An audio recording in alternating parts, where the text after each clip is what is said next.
Hey, champagne poppers. Welcome back to Champs Drink Champs. This is just Tayler here. I have a very, very special guest. Shelby is not with me tonight. I am staying at my sister's house in St. George. I have my brother-in-law, Deejay, here. Hello. Welcome, Deejay. We really wanted to interview you because you are the only man that we know that actively works on your mental health every day. You're also an amazing father. You have a career, all of the things. So we really kind of wanted to dive into a man's head.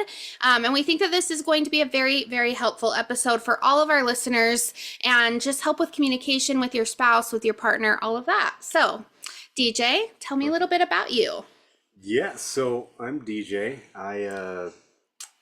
33 years old, turning 33 this year. Grew up in a very religious home, and I feel like that's kind of shaped me into who I am today. And Tell us what religion, because he did not grow up LDS, which is such a correct. big majority of us. Yeah, especially growing up in Utah. I mean, not being LDS, you were definitely the outcast. So I grew up Pentecostal Christian, and it was very, very, very strict, borderline culty. And so there's a lot of things we didn't talk about mental health growing up, and a lot of this I had to learn on my own, and a lot of challenges that I've had to do on my own, and so it's been a good journey. But Do you feel like it was a cult? oh, 100%, Yeah, yeah. definitely, definitely.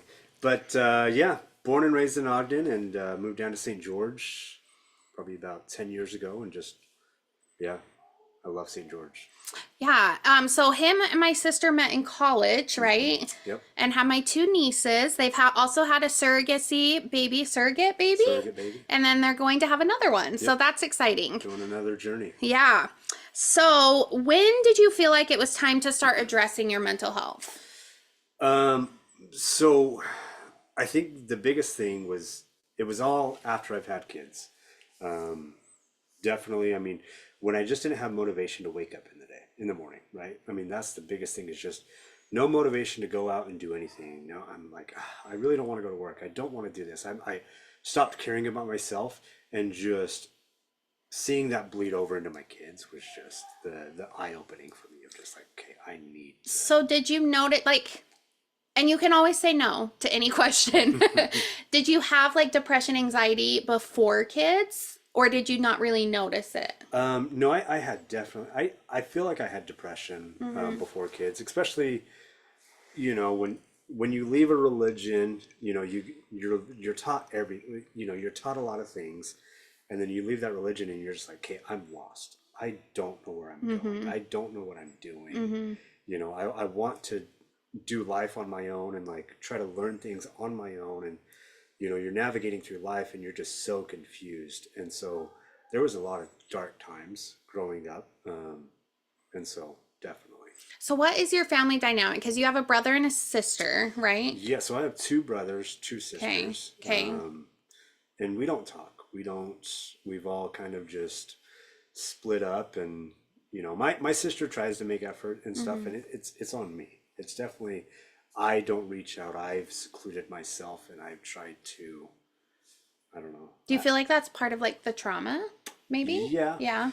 which is kind of weird because my sister and I, we were close growing up, and we were like, dude, we gotta get out. We gotta do, kind of questioned a lot of things, and you would think that that would build the bond a little bit more to where we kind of relied on each other, It went the opposite. but it went the opposite, and I do have a lot of guilt with that, and I don't know, it's hard. Yeah, something to work through. Yeah. So when you came to St. So when did you leave your religion?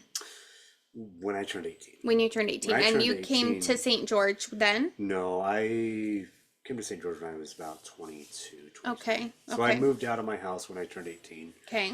A few months after I turned 18, I had a girlfriend at the time, and I said, dude, I got to get out. Like, her parents were super helpful and definitely helped me make that transition.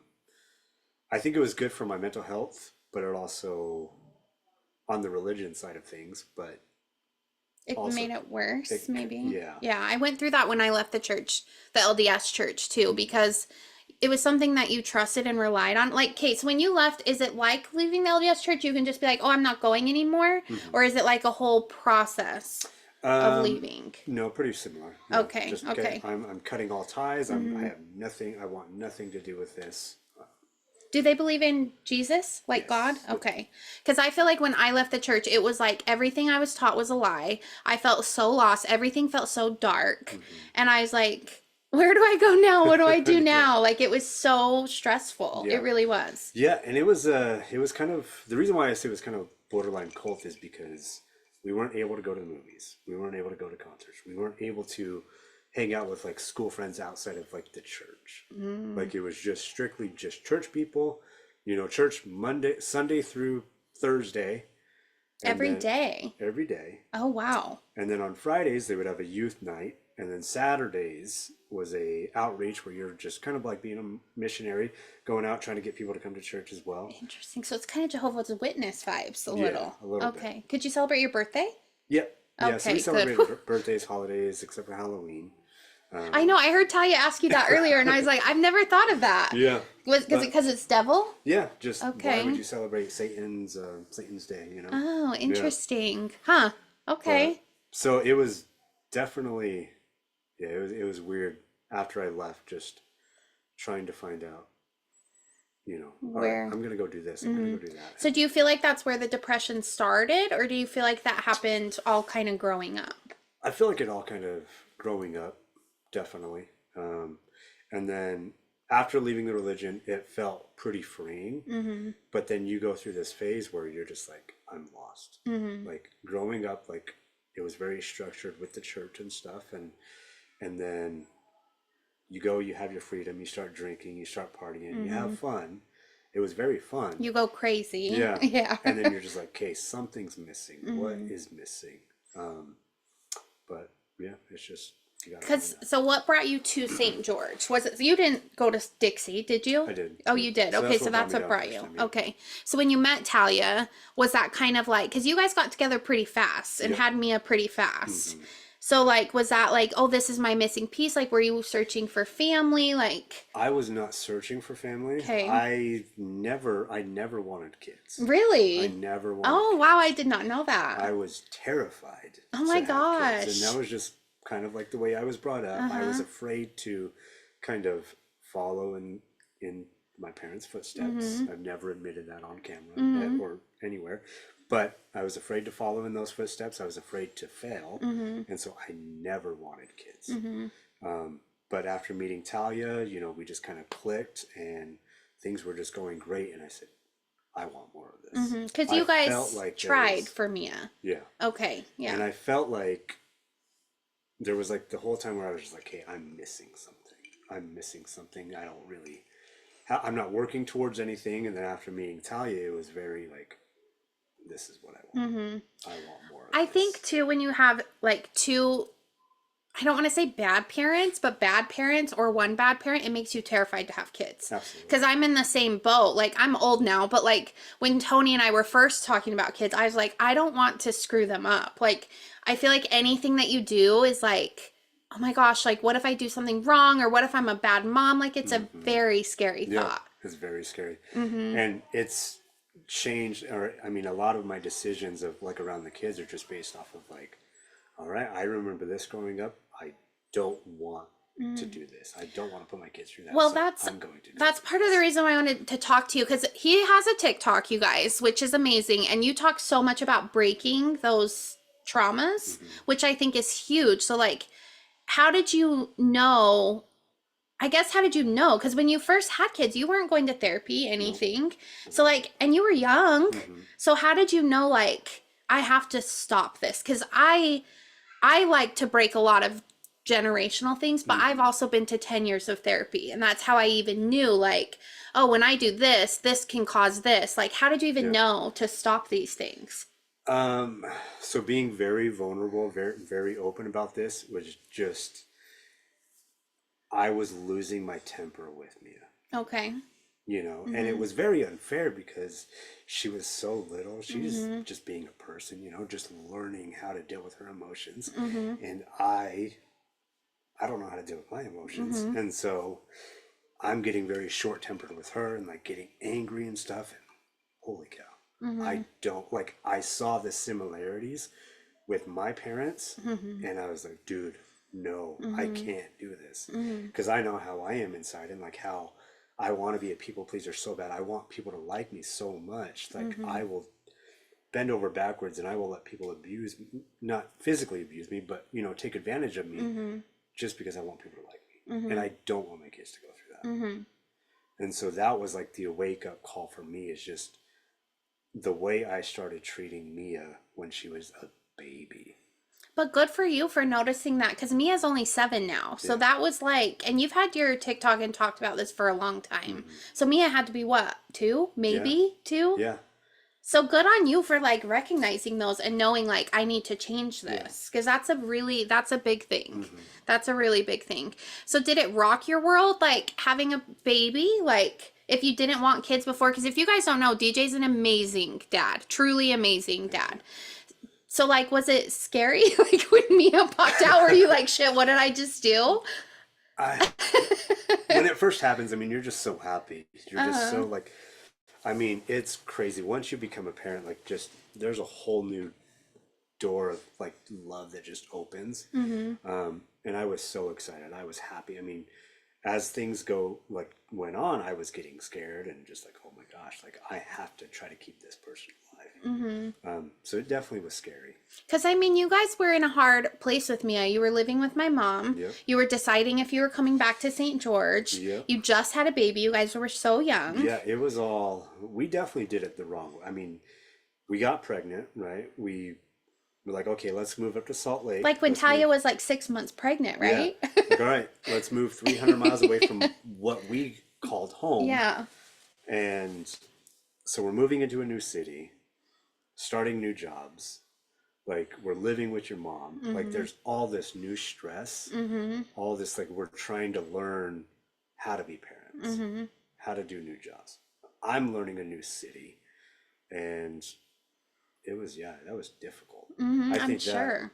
that started, I'm gonna be very open with this podcast, but that started a lot of issues with Talia. Yeah, I'm sure. Well, 'Cause and all of that two, stress. yeah, and two, my family's so close to a fault, I think.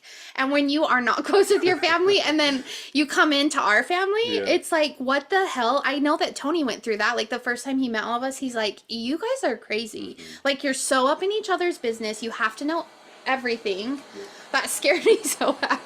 So I'm sure that was also an added stress of like, who are these people? Yeah. What are like, why is Yeah. this woman walking upstairs every day trying to take the baby? Like, you know? Yeah, I mean, your mom definitely helped out a ton. Yeah. I mean, we appreciate that. Yeah. But it was probably helped just out a very lot. different. Yeah, and yeah, I mean, we're a new family, and it was, yeah, it was a weird time. Yeah. So then where did it go after Mia? You guys moved back? No, No, so you we- moved to Ogden. We moved to Ogden. I got a new job at Chuckarama. Yeah, and we just moved up to Ogden, and that's where I felt like the biggest failure as a dad, Okay. because the work schedule was terrible. I'm working 12-hour days. I'm missing events. I'm missing Bia growing up. And I was putting what I felt like my career at the time, I was putting that before family. Because I was like, okay, I need to make more money. I have a kid. I need to make more money. I was chasing that side of things, and it's backwards. So I'm sorry to interrupt you, but I really want to hear like a dad's perspective from this, because I've seen all my friends and my sisters all have kids. It's kind of like naturally men and women fall into their roles of the men makes the money, the woman kind of stays at home more.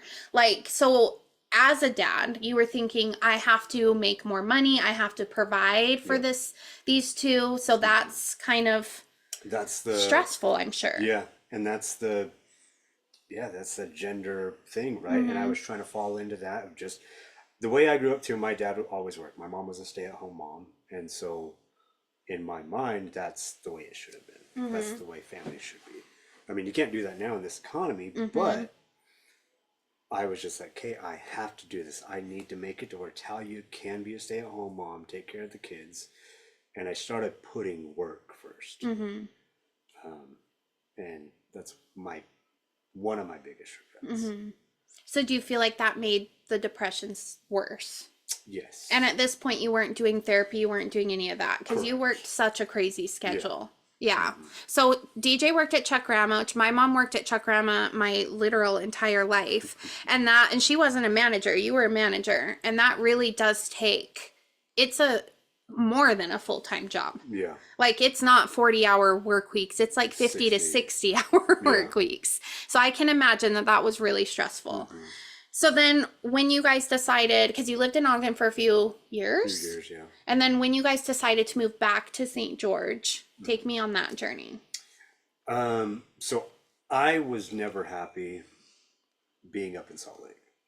That was my biggest one of my biggest regrets was leaving what Talia and I created home here in St. George. That was home. We decided to start a family. And I always, deep down, I was like, dude, I miss St. George. I want to go back to St. George. And Talia and I, we hit a rocky spot in our marriage after we moved to Ogden. Excuse me.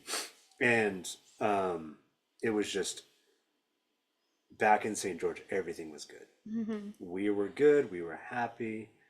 And I was chasing that. I wanted to go back to where we were happy. And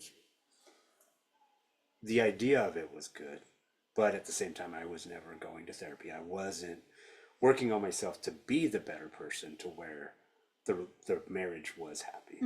You know, I was just like, well, it was good back there. Let's go back to this town where things were happy. The town's not where the happiness is. It's me working on myself. It's Talia working on herself. It's us trying to be better for each other. And so is this in the time frame where you were losing your temper and starting to notice these habits about yourself was in Ogden? Yep. Especially because I'm working all these times. I don't have all this time to learn how to be a dad, how to be a parent. And I'm not around, so Mia's not really knowing me all that much, right? She just sees me a few hours in the morning.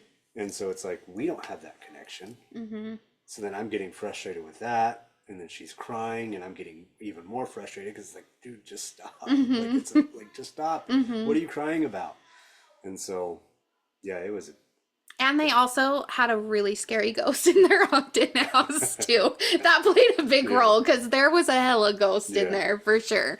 So when you came back to St. George, how was that? Was it happy? Did it feel like a weight lifted off your shoulders? I'm sure too, Ogden also held a lot of childhood trauma for you. Oh, so I'm sure that was really hard to be there as well. 100%.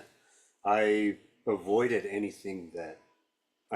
places that I went to growing up. I avoided just everything. I mean, Talia would want to go and see like, oh, where did you grow up? Where did you, all these things. I didn't want to do that. I wanted to stay away from Ogden. I wanted to, when Chuck Grandma transferred me to Ogden, I was like, dude, please no, I don't want to go. Did your parents still live there? Do they still live in Ogden? No, they're in Arizona now. So did they still live there when you guys lived there or no? No. Okay. So my parents, they moved, after I moved out of my parents' house when I was 18, we had a big fallout. My parents were not happy that I was doing that, leaving the church and it was all hell. So I was like disowned in a way, and randomly start talking to them again. Things are getting better. Go over every once in a while for like a dinner and stuff. And my birthday's on Christmas, and they were like, hey, come over for Christmas. Oh no. Come over for Christmas. Like, they're making amends with my sister and my other sister that no one ever knows, like no one knows about, because we've lost contact when she was in middle school maybe. But one Christmas, they're like, hey, everyone's coming over. Like, we're all just going to hang out, have Christmas dinner and stuff. Getting super excited. And I show up, and there's a note on the door. Oh, no. All the cars are gone. House is completely empty. And this is when you were 18? I think I was like 22 at the time. Okay. Maybe 22. And, hey, we love you. Sorry, but we're gone. What the hell? Just a note on the door. Just oh no number. Gosh. Like, their numbers are changed. No idea where they're going. What the heck? So I go and talk to the neighbor, and he's like, "Oh yeah, like they've been moving. They moved to Arizona. They said like they went to go, yeah, like they're borrowing. They'll be back in like a week. They're gonna drop off a trailer or something like that." Oh my gosh. And yeah, that was Okay, so yeah, Ogden holds a lot for you. absolutely, Like, so I'm sure that was really hard. absolutely. So when you got back to St. George, did it feel like a, Yes, I felt like okay, I'm back home because when I moved out of my parents' house, I was like, okay, like I was lost. I didn't know, I didn't have family. I didn't have my home, and I've created home in St. George. I had my best friend here. I had like the friends that I made in college and stuff. Like it was home for me, and so when we moved back, it was like I'm here. I'm finally back. Like, and it felt good to be back, but then we brought our issues back too. We never worked on our stuff, and so we brought our issues back, and it's just I don't know. That was like when I started like, okay, I need to work on me. so when you got back here, that's when your self-development journey, I guess Yeah. we'll call it, started? Yep. Okay, so how did you start that? And did it feel like, do men, okay, I ask this because you guys all know I work in the ketamine clinic. We see so many men, and the things that they say and the way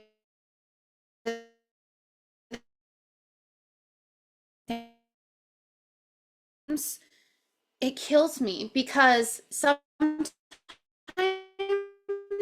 there's men you won't and they'll just wait. It's like a floodgate opens. So do you feel like there's a stigma for men who talk about emotions, who want to seek therapy? Like, does that feel hard, I guess? Yeah, it's yeah, there's definitely a stigma. There's as a man, like you're not allowed to talk about your emotions. Like I can talk to you, but and I don't mean this in any bad way, but I don't think I could talk to Talia. And that's not anything that she's ever done, anything that she's ever said. It's we are the provider. We are the ones that are supposed to protect our family. We're the ones that's supposed to protect our spouse. If we look weak, if we think like we look weak, then it's like, oh crap, she doesn't trust that I can take care of her. Like she doesn't trust that I can take care of my family. Like I'm not gonna be vulnerable. And it's not like that the women ever gave us the reason to like think like that, but it's just for some reason it's locked in there. our, it's in our mind that Yes. I know. I love that you said that because this is a big thing that Tony and I had to really dissect in therapy. And we don't have kids, but it would be like he would be off or be stressed or be sad about something and he wouldn't tell me. And it's like, just tell me. And I do feel bad for men because as girls, it's like, hey, I'm having a bad day. Like, let's have a wine night and let's cry. Like, I can't tell you how many times Shelby and I have just sat and sobbed together. yeah. But that would be weird if men did that. I don't think it would be weird, but I couldn't imagine like you and Tony being like, I'm having a bad day. Like, let's cry together, you know? But this has definitely been something that Tony and I have actively still to this day. We just, before we came on this trip, had something that I was like, I can tell something is wrong. Just tell me what's going on. Yeah. Because it just, I think it is hard in your relationship to break down those walls. Absolutely. Well, and like, let me ask you a question. So, say Tony is like very stressed out at work. He's like, dude, you know, it's weighing on me. I feel like I'm gonna lose my job. Like I just don't feel like I'm doing a good enough job. I think I might get fired or I'm going to quit. If he told you that, do you feel like, oh my gosh, what are we gonna do? 100%. How are we gonna pay bills? How are we gonna afford this house? How are we gonna, you know? And we don't want to put you through that stress. We would rather just deal with that on our own versus us stress out about it and then stress you out even more. Which I hate that that happens because I mean Tony and I have had countless conversations of like I never want to be the breadwinner. Like that's just not something I ever want to strive towards.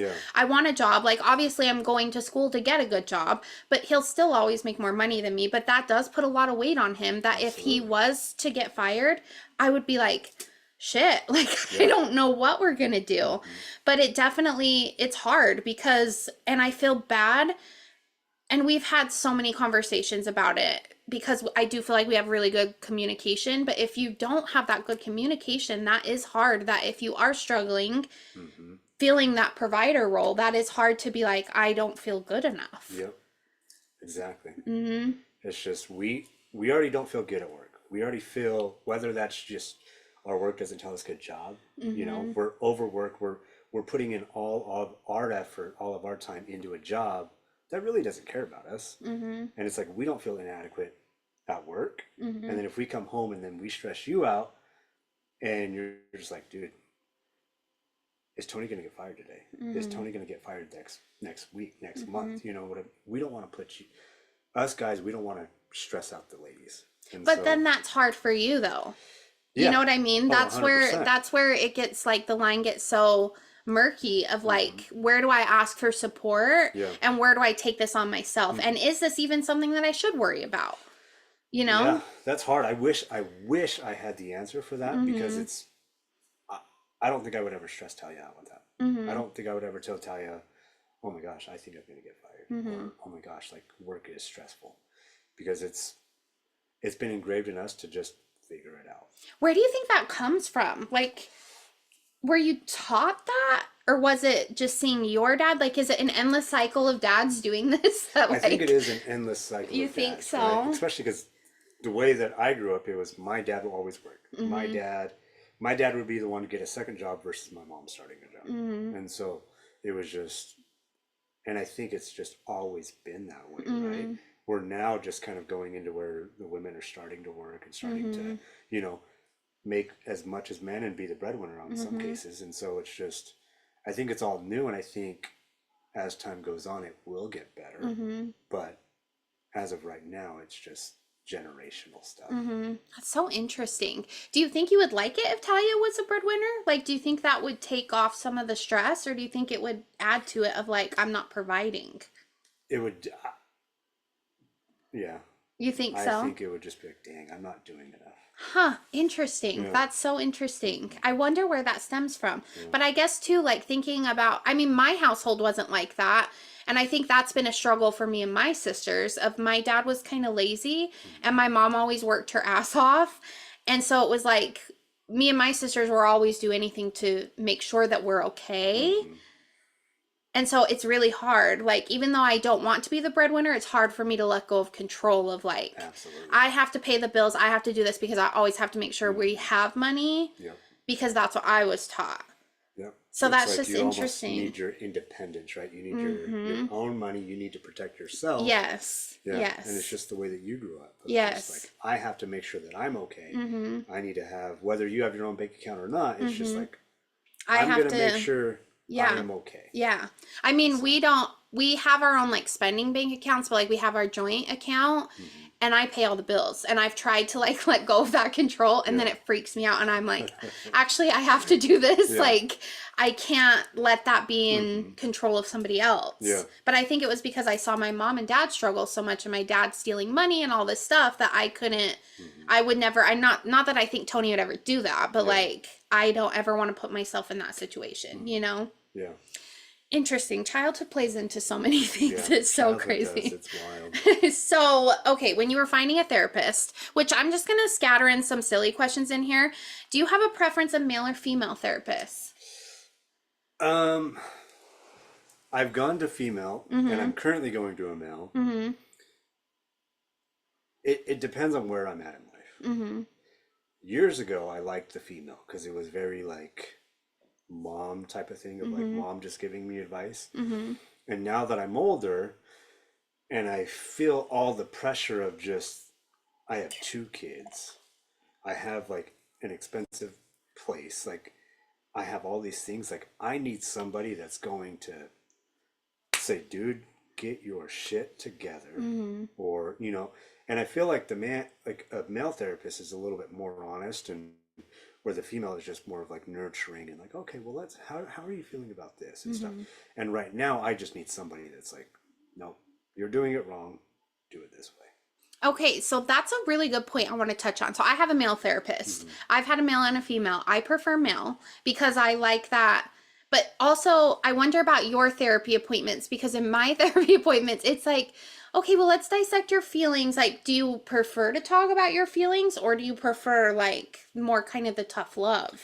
I prefer more of the tough love. Okay. And I do think it is like a guy preference, right? Because guys don't base everything off of emotions. We don't make our decisions off of emotions. Like it's all like logic based and stuff. And so I think that's where I prefer that type of therapy. Just like, okay, here's what I'm dealing with this week, or this is an issue that I've encountered and I don't know how to navigate.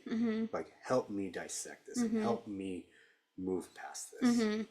I think I like that with a male therapist too because I mean he does talk about my feelings and all that, but he comes at it in such a logical way that it makes because I go based off of emotions and feelings with everything in life. So to have somebody be like that logical, like, actually, how about look at it this way? I feel like that's really helpful. Yeah. So you feel like that's helpful for you too, not the opposite. Like you don't need like opposites attract sort of thing. I think it just depends. Just Just depends depends. on where you're at in life. Okay. Like, I think as I make some advances within therapy and stuff, okay, maybe it's time to kind of, because I have two girls.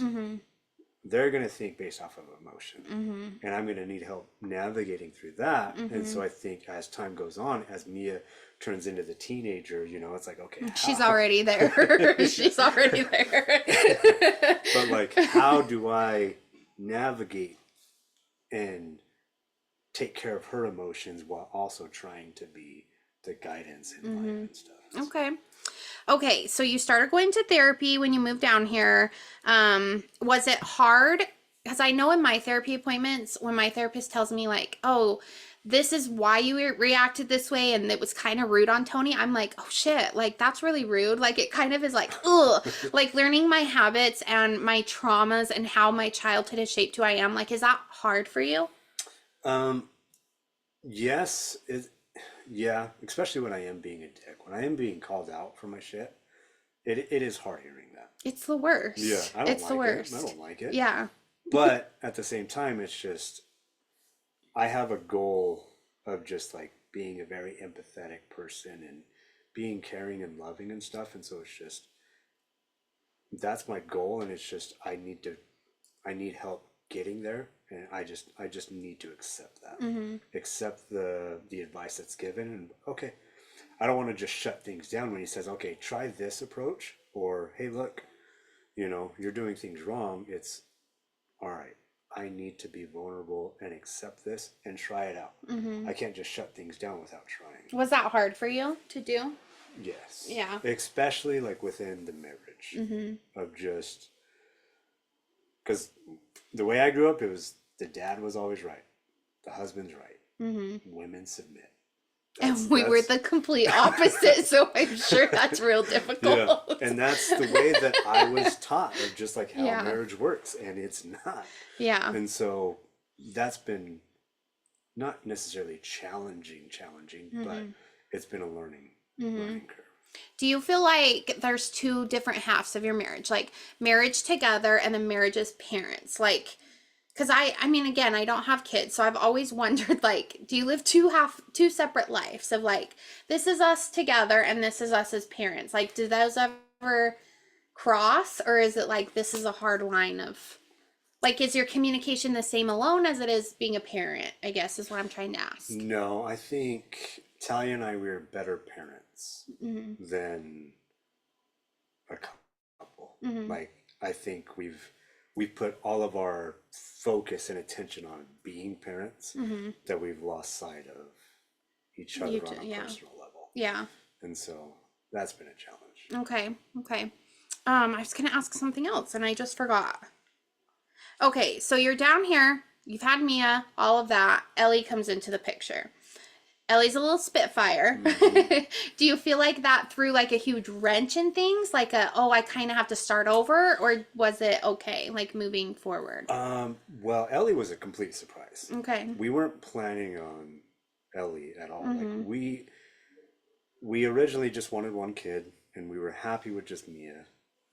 Mia was an angel from just everything, from all learning aspect. I mean, she was just, it was an angel. We were like, why would we want any more than this? And so it definitely was challenging learning how to navigate with two kids. And Mia felt neglected. I mean, she's voiced it a few times when Ellie was brand new, and just, it kind of hurts as a parent, just like, I have this baby that I need to keep alive. And it's like all of my focus did go to Ellie. Because it kind of It has has to. to. Yeah. And like Mia was just like, well, shoot, I feel alone.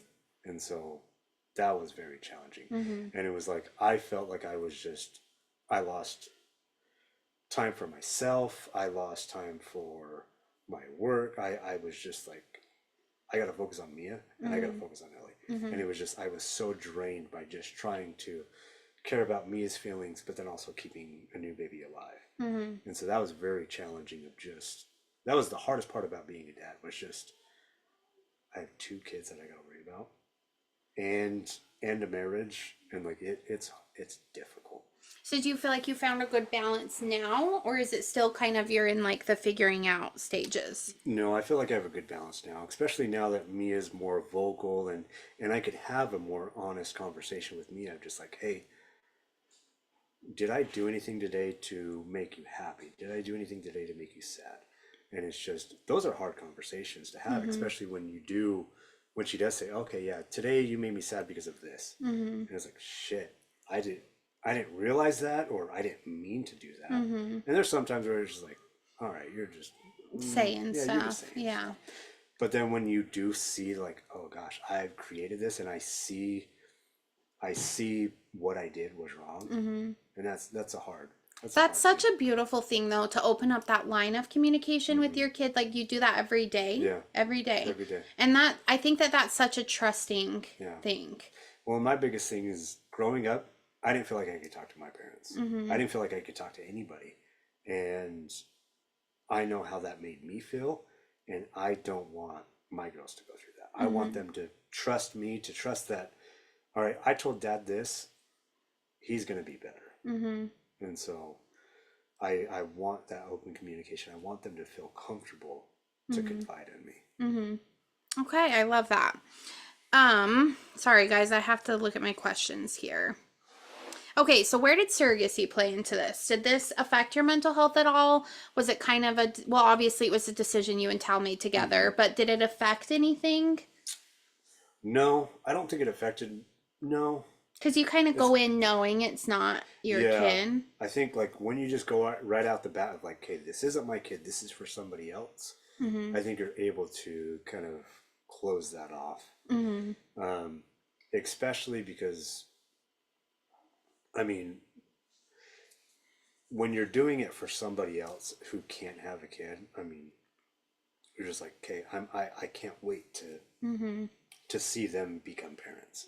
Especially because a lot of them, they're doing it because they can't have a kid, and they've tried for so long. That's like kind of their last resort. Yeah, like you, as you're going through the journey, like you read like a bio on the person, and it tells you how long they've been trying, or we're doing it again, and this couple has waited for like 2 or 3 years. Like they've been accepted, but they've been waiting for a surrogate for 2 years. Yeah, that's hard. And it's like they've already have everything ready. They don't have anybody, and so it's like being able to provide that for somebody. It's like, okay, like I don't know. There's a lot of joy in that. Okay. I don't think it was challenging at all.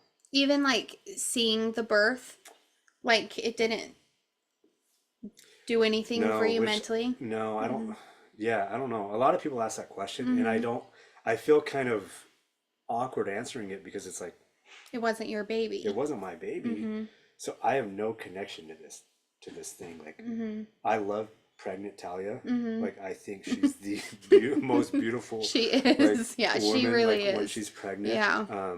So I mean, this last journey, like I genuinely felt back in love with Talia. Like for me, that was like okay, I gotta get my shit together, because I love this girl. And it's just such a beautiful thing to do. And so I don't know. It is weird though when people do ask, and I'm like, it didn't bother me because I have a lot of guys that are like, how could you let your wife do that? How could you let her? I mean, they don't understand it. They think like, oh, it's the guy's, Yeah. you know what, in Yeah. Talia. Yeah. And so it's like they just don't understand. But it's like we have no ties to this kid. It's Just just holding Talia it. is just just growing it. And so yeah, I don't think it gets challenging though, because when Talia's like, oh, do this for me because I'm pregnant. That's not my kid.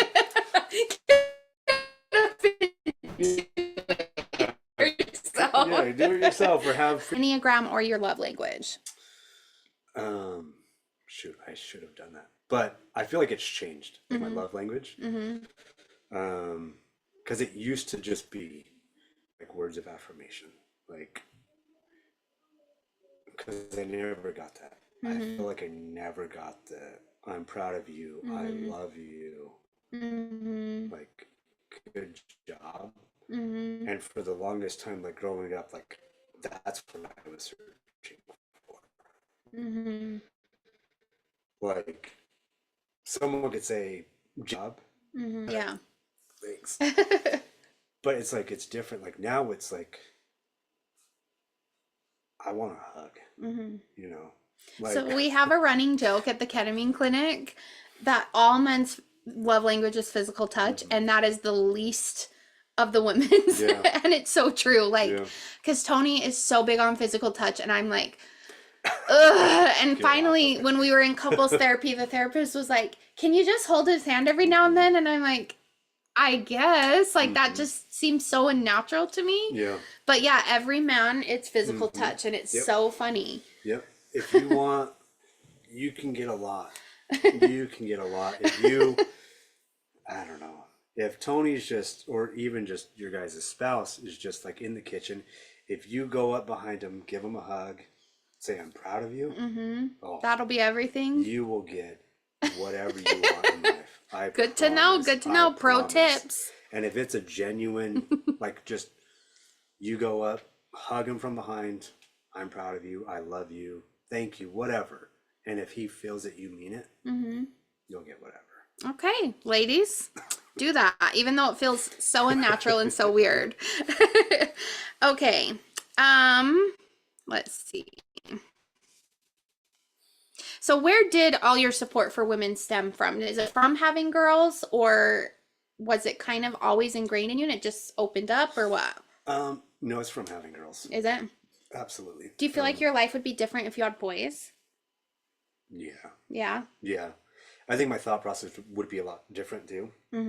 I think I would be more of the, I don't want to say like I'm super feminine type of deal, but it's like I base off of everything, like just like, okay, how would my daughters react to this? How would I talk to my daughters? Like, but if I had boys, it would be very, I feel like I could be a dick. Like just like, nope, this is how we do things.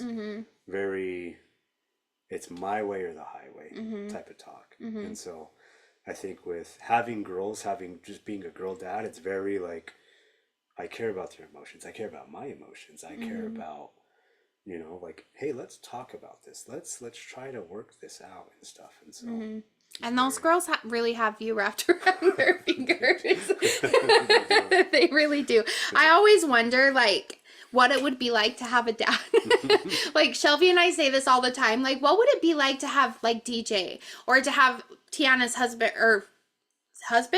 boyfriend, Gus? Like, what would it be like to have a dad? Because neither one of us know what that's like. So, like, they're very lucky, because everyone's who's like, oh, I'm a daddy's girl, like, don't know what that would be like, you know? But I don't know, it's just funny. Okay, so on days that you're struggling, where do you pull the motivation to continue to push on and work on yourself? a lot of that just goes back to kind of like how the guys are wired, right? It's just like, I have a family that's relying on me. I can't, I have to wake up the next day. I have to get through today. Especially like with my schedule, it's like I come home and it's like straight into dad mode. And it's like, I don't want to show them that I'm weak. I don't want to show them like I've had a rough day. It's like, because right now they're kids, they don't care about that. Their thing is like time. Like they just want time with dad, with mom. And so it's like, I just like, okay, look, I'll deal with that. I'll fix it. I'll be okay. But like, we just got to take one step at a time. That's the biggest thing, is just one step at a time, work through it, and you'll be all right. Okay. What advice do you have for dads, husbands, workers, men out there? That's a hard Yeah, question. that's a hard question. That's a big question. That it's okay. It's okay to tap into your emotions. It's okay to be vulnerable. It's okay to admit that you need help. Like the biggest thing is just go to therapy. Like I know you can't.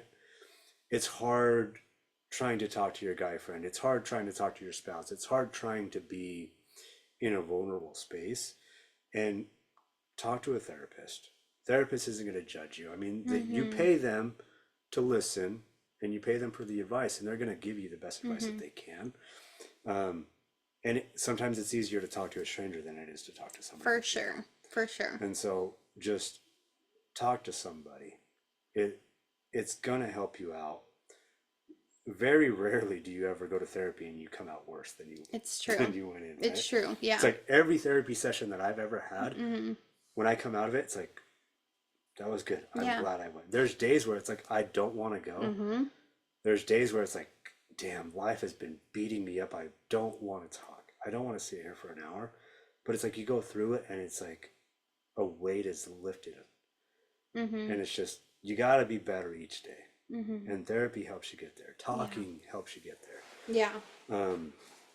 I mean, I talk to Gus every single day. There's a lot of things that I open up to him about and stuff. And there's a lot of times where I'm not looking for advice, but it's good to just let it out.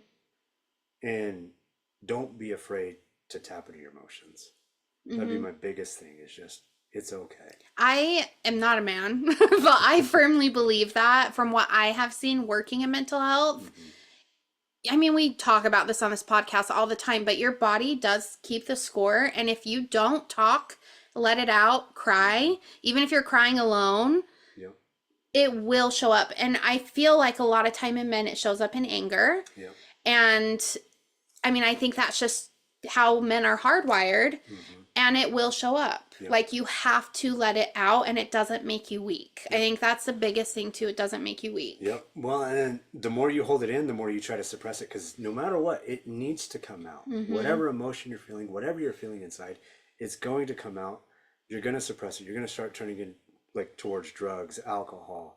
I mean, it's going to help for a minute. You'll feel good, but then everything's going to keep coming back out. It's going to keep reaching out, and you're just going to have to go deeper into suppressing all of that. I mean, it's like that song "Save Me" by Jelly Roll, right? It's like, somebody save me. Like this feels good. Like, this is the only thing that helps. It's just like the drugs. The way I'm living right now is the only thing that helps me. And it's like, it helps for a moment. Right? It's a gateway to just suicide, losing your family. Like, it's not worth it. The negatives of keeping your emotions in and not talking, it's not worth it. You got to get help.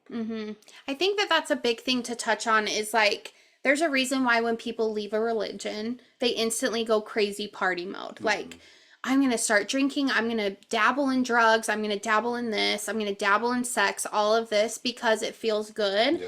And it makes the darkness not seem so dark. Absolutely. Even though it makes it worse. It makes it way darker. I mean, when I left, like, I mean, and I started partying, I was a virgin up until I moved out from my parents' house, and I just went off the rails, and I had the most fun. I'm not going to lie. It was very fun. Made some stupid choices. I wouldn't go back on it. It's who I am now, but at the same time, I was suppressing everything. I was suppressing, and I was fighting myself so much. Like, I almost killed myself. And it's not worth it. That's not worth it. That's what we always try to tell people at the ketamine clinic, of like, it seems like it's the easiest way out, but a lot of times with suicide, it's like, you're trying to run away from what life is right now, and there's always something on the other side that's going to be better. Like, you know, your path led you to these two beautiful daughters who wouldn't be here if you did commit suicide, you know? So it's like you just have to hold on. You have to find the people that you trust, and you just have to let it out. Like, doesn't make you weak at all. At all. At all. I think it actually makes you stronger. It makes you honest. stronger. I mean, you learn how to deal with all the emotions, and like you learn how to navigate through life, and just then you just teach that to your kids, and you help break that generational trauma. I think that we're in such like a beautiful time of life because everybody our age has kids and we all are breaking so many things. Like it's so cool to see people stopping this. Like a majority of people are caring about mental health. Like in middle school, high school, if you talked about, oh, I have anxiety, like I've had anxiety my whole life, if I ever said that, people would be like, oh my gosh, like you're so weird. And now it's becoming such a norm of like, let's talk about this, let's get help, let's do this, let's do that. Like I think it's such a beautiful thing because these kids growing up now, like they don't have unhealthy parents. Like we're just all still trying to figure it out, but like we're at least trying, which I think is really, really cool to see. Absolutely. And it was hard because like growing up, like meant like therapy was not, you don't go to therapy. You're a crazy person if you go to therapy. Like, we're not doing that. Like, oh, you're not that bad. Like, don't go to therapy. If you do need to talk to somebody, talk to the pastor. Like, it's okay. Like, it was very huge problem. It was very, no, you don't need therapy. Therapy is for crazy people. And so it's the complete opposite. I think everybody should go to therapy. Every single person needs to go to therapy. Everybody has some sort of baggage that you need to work through, and you can't do it by yourself. There's no way you can do it by yourself. I was telling my sister last night, like, you're not born knowing how to communicate. You're not born knowing how to do these things. You have to be taught it. And that's where therapy comes in. Like, it's silly to not go to therapy, I think, because how can you have a healthy marriage? How can you have a healthy friendship? How can you have a healthy family unit if you don't go to therapy? Exactly. Like, especially because it's like when you are married, like when you go through marriage, it's like it's two different personalities. It's like I don't know how to talk to Talia the way that she receives things and stuff, and so it's like you need that help and that guidance to just be like, all right, she's this type of personality, hit it from this approach. But then she also needs the guidance of like, this is why I react this way because this happened in my childhood. Like what I've learned is the smallest things shape who you are. The smallest things.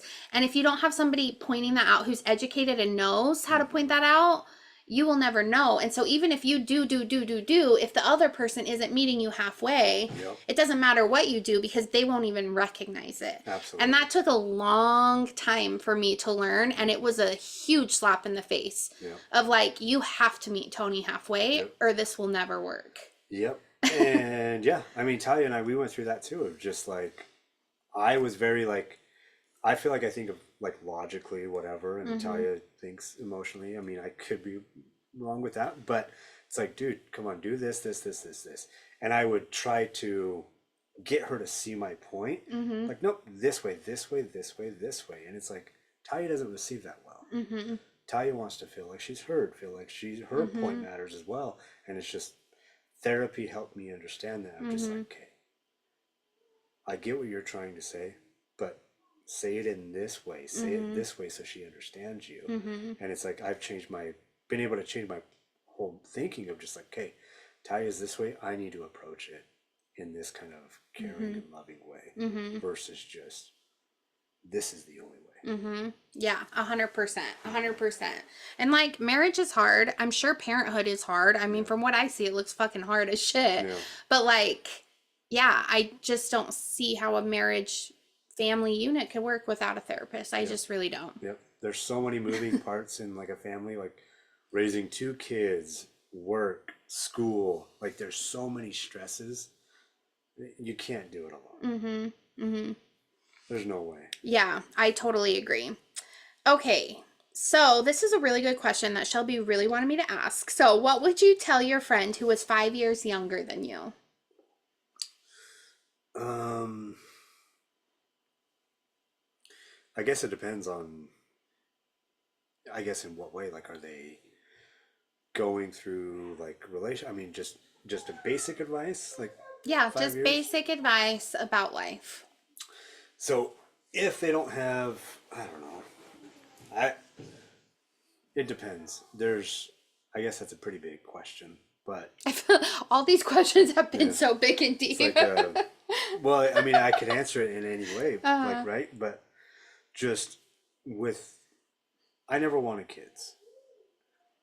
I never wanted the family. I was too afraid to kind of take on that difficult journey.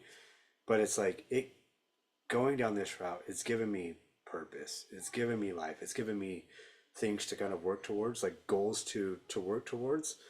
And I think if you're ever feeling lost, like don't go out and just have a kid, yeah. but like you need to find purpose. Like you Yeah. got to have something that's going to give you purpose in life, because if not, you're just going to be depressed. Um, but I would just tell my friend like, hey, talk to me. Like you need a friend, I'm here. Like just I don't know. That's hard. hmm I think also I want to say you should have purpose outside of being a parent as well. Like you should have purpose of being you, you know? Absolutely. Yeah, that's one thing that I'm working on right now in therapy is hmm just finding my independence, because my personality is dad. I don't regret that at all. Like hmm I love that. It's like I want to be dad. hmm I want to, but my therapist is asking me, what's your favorite restaurant? Like what movies do you like watching? I couldn't name off anything. I don't know. hmm McDonald's. I like You wherever. like that barbecue Yeah, place. I like the barbecue place, but I will eat wherever my kids will eat. I will watch whatever my kids are watching. I mean, we've watched the Bluey series 6 different times, and it's Literally like, 4 hours of Descendants this yeah, weekend. and it's just that's I don't have a sense of self, and so I'm trying to work on that. I'm trying to find that find that balance, but Do you have any tips for people trying to find that balance? Like, have you gotten that far in the journey yet, or no? no, No. no, that's still a battle where I'm just like, I got to give my kids time. I got to give them that time, that energy and stuff. But I also am starting to see that that's also creating issues where they don't have the independence, right? hmm They're relying on me for everything. I mean, you've probably seen up here, being down here is just, Mia's lazy. She's She's lazy. lazy. She's like, Dad, go give me this. Dad, go give me that. It's like, "Ah, I can't. I'm tired, you know."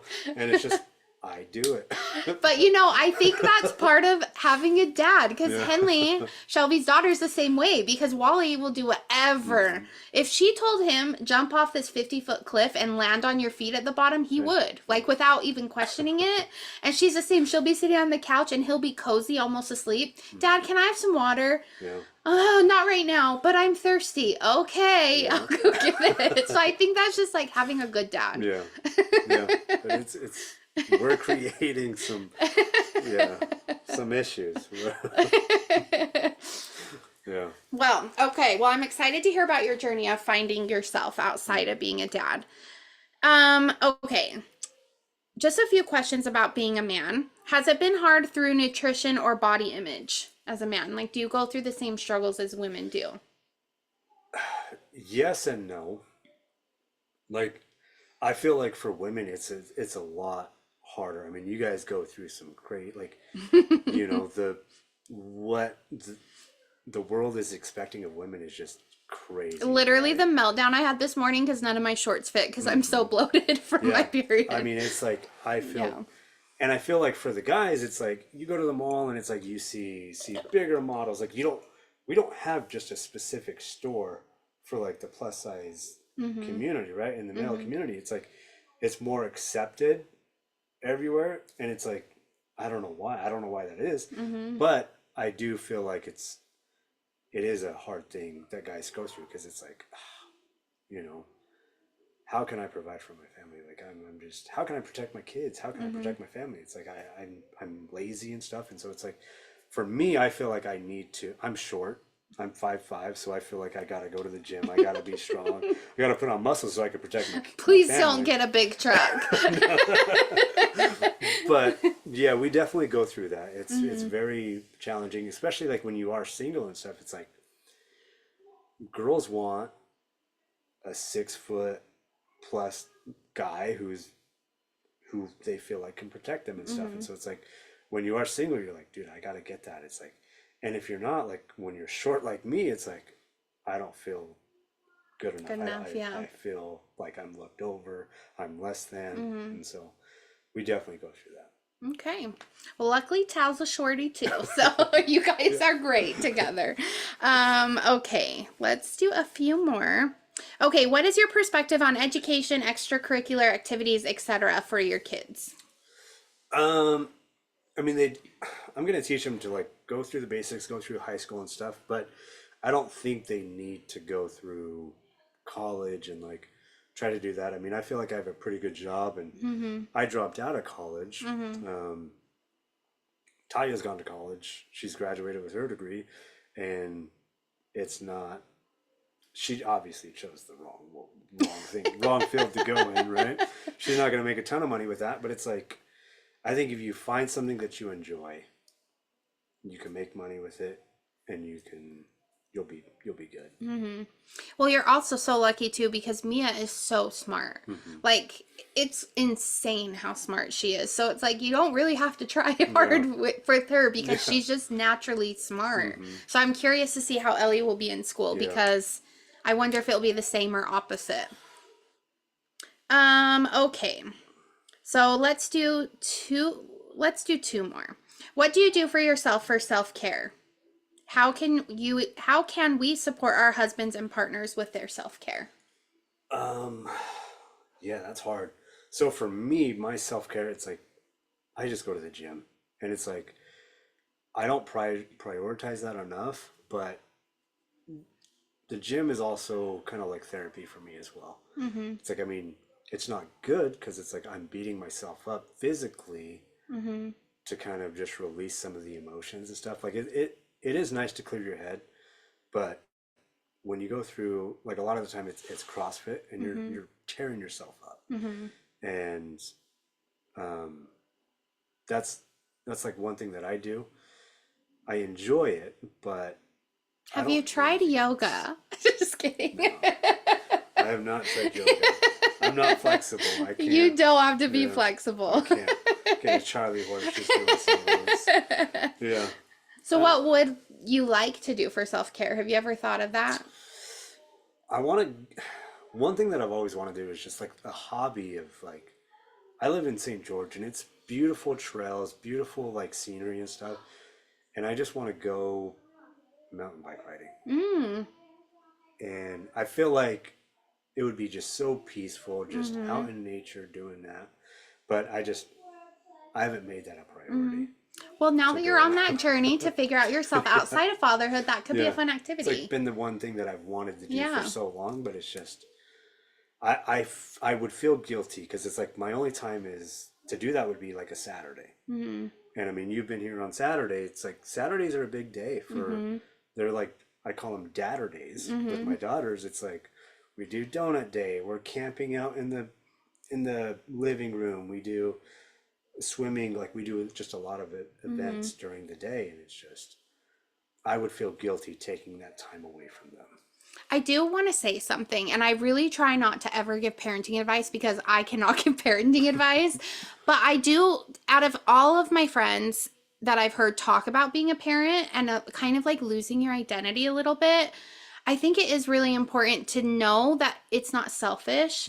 And we've talked about this on this podcast. It's not selfish to like do self-care or take time for yourself. Absolutely. But I think it definitely needs to go for parents of like, and I'm the self-care queen. So, you know, Tony says like the something, like you don't need another massage. Oh, honey, it's self-care. Sorry. Like I could definitely chill out on the self-care a little.